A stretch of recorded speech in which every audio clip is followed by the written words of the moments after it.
our country is unfortunately some sort of concentration camp.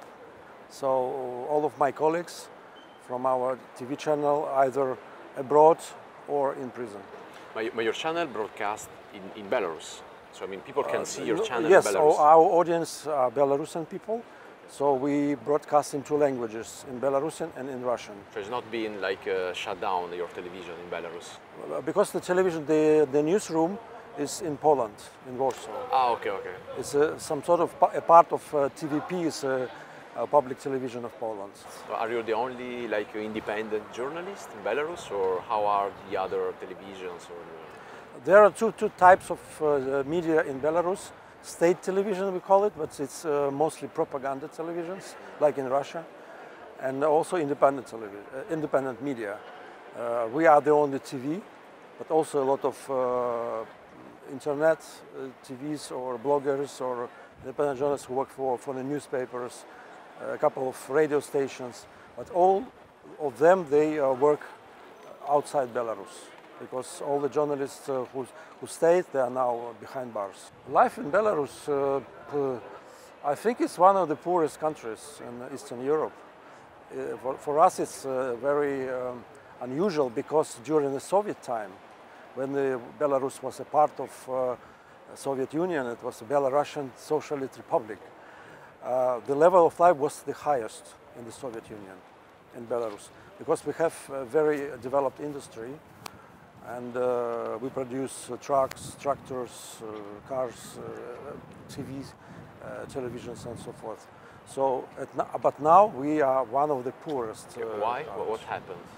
Because of this stupid politics of Lukashenko, because now we are under sanctions, under severe sanctions, especially when Putin started the war in Ukraine, because it started, as you know, from the territory of Belarus. Why the regime in Belarus and Russia are so close?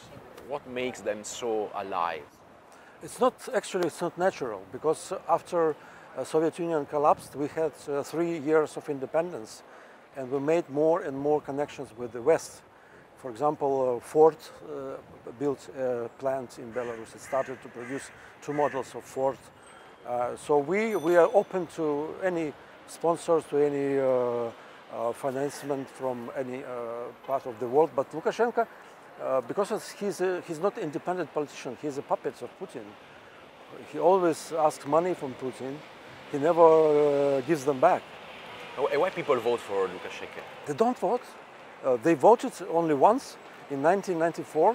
There was the first and the only independent and fair elections. The last elections, the latest election in 2020, showed that people do not support him. We used different techniques in the polling station. For example, everybody who wanted to vote for Svetlana Tikhanovskaya had the white, something white on the hand, and then when they voted, put the cross and the bulletin, the photos on the telephone, and sent this bulletin to the independent organization who actually counted the votes. And Svetlana Tikhanovskaya actually won the elections. People voted for changes, for reforms, because they are sick and tired of Lukashenko. Especially his rating went down after corona pandemic, because he said that there is no coronavirus in Belarus. He said some stupid things to the propaganda TVs and journalists. He said, do you see corona in the air? You don't see, so it doesn't exist. But people saw that real tragedies of the coronavirus pandemic. A lot of people died, a lot of people were suffering of this crisis. And this corona crisis started the protests in Belarus, because people understood that we don't vote for this guy. Why he again wants to be our boss? I think now everybody waits for Lukashenko to die, because we don't see any other possibility. Because we know that we don't have elections. Actually, we are not going to have elections.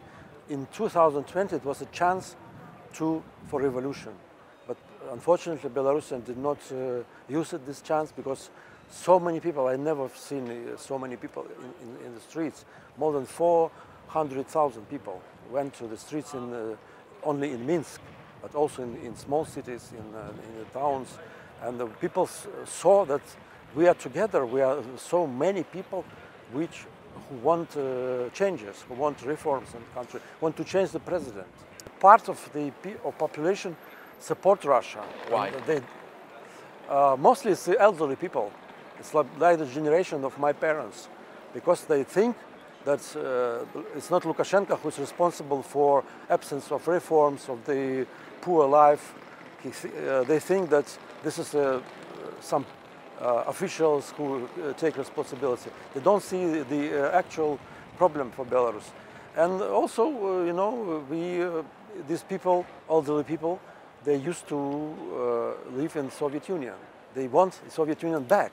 The young people, what do they think about, like, of your Young government? people, they don't want to now to live in Belarus. A lot of people, after the protest, after they started repressions against population, according to some searchers, more than 300,000 people left Belarus. So it was the biggest wave of emigration. For Europe? For Europe, mostly. To the United States also, but mostly for Europe. We used to have nuclear weapons during Soviet time. But the first, after getting independence, our Prime Minister, Mr. Kabich, sent them back. They sent them back to Russia. So it was not nuclear status. And even President Clinton paid the first and the only official visit to Minsk, because Belarus got rid of nuclear weapons in Russia. Now it's coming back, the nuclear weapons, and this is very serious problem for us, because we understand we are becoming the aim for if Lukashenko, or mostly Putin, because we don't believe that Lukashenko controls the nuclear weapons. It's Putin, and Putin generals controls. If Putin uses the nuclear weapons, if racket starts from our territory, there will be strike back. And I personally once, when I worked in Minsk, I was in a press conference in Lukashenko, and I asked the question to him personally, and he got very aggressive. He said, like this, and then after this press conference, my telephone was read of calls of my colleagues say, "Aleksandr, you're fantastic! You did it." But there was also time I had to leave the country for some short period. For one question. For one question, because I understood that Lukashenko will not say pardon to me. So Putin, like, this the same guy. We all hope that there will be big protests again in Belarus if Lukashenko dies. And because we have already President Svetlana Tikhanovskaya, President-elect, and she should go back to Belarus, take the office, and she promised to organize another elections, free and fair.